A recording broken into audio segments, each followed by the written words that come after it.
Hello beautiful people, আপনারা নিশ্চয়ই অনেক ভালো আছেন। ফেসবুকে স্টোরি কিভাবে হাইড করা যায়, অর্থাৎ স্টোরি আপলোড দেওয়ার পরে আমরা যদি চাই যে আমার এই স্টোরিটি আমার সব ফ্রেন্ড দেখবে না, অল্প কিছু ফ্রেন্ড ছাড়া বাকি সবাই দেখবে, তাহলে সেই সেটিংসটি কিভাবে করা যায় সেই বিষয়টি আজকে দেখে নিচ্ছি। প্রথমেই আমি আমার হাতে থাকা মোবাইল ফোনটি থেকে ফেসবুক অ্যাপ লগ ইন করে নিচ্ছি এবং এরপর একেবারে বাম পাশে ক্রিয়েট স্টোরি নামের যে অপশনটি রয়েছে সেই অপশনের উপরে একটি ক্লিক করছি। ছবিটি সিলেক্ট করার পর যখন এই পেজটি শো করছে তখন আমি নিচে সেটিংস যে অপশনটি রয়েছে সেই সেটিংস অপশনের উপরে একটি ক্লিক করছি। এখানে প্রথমেই কিন্তু রয়েছে প্রাইভেসি, আমি প্রাইভেসি অপশনের উপরে একটি ক্লিক করছি। এখন সিলেক্টেড কিছু পিপলের কাছ থেকে এই স্টোরিটি হাইড করতে হলে আমাদের 2 নম্বর যে অপশনটি রয়েছে ফ্রেন্ডস, এই ফ্রেন্ডস এর উপরে একটি ক্লিক করতে হবে।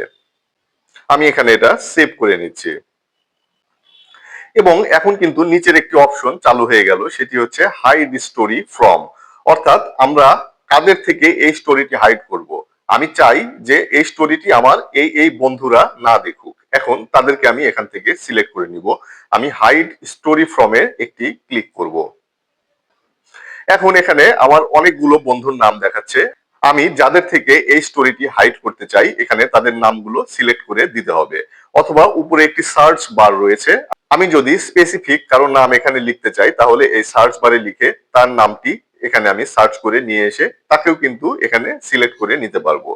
ধরুন আমি চাই এই দুজন আমার স্টোরিটি দেখবে না, এই কারণে আমি এই দুজনের উপরে একটি করে ক্লিক করছি।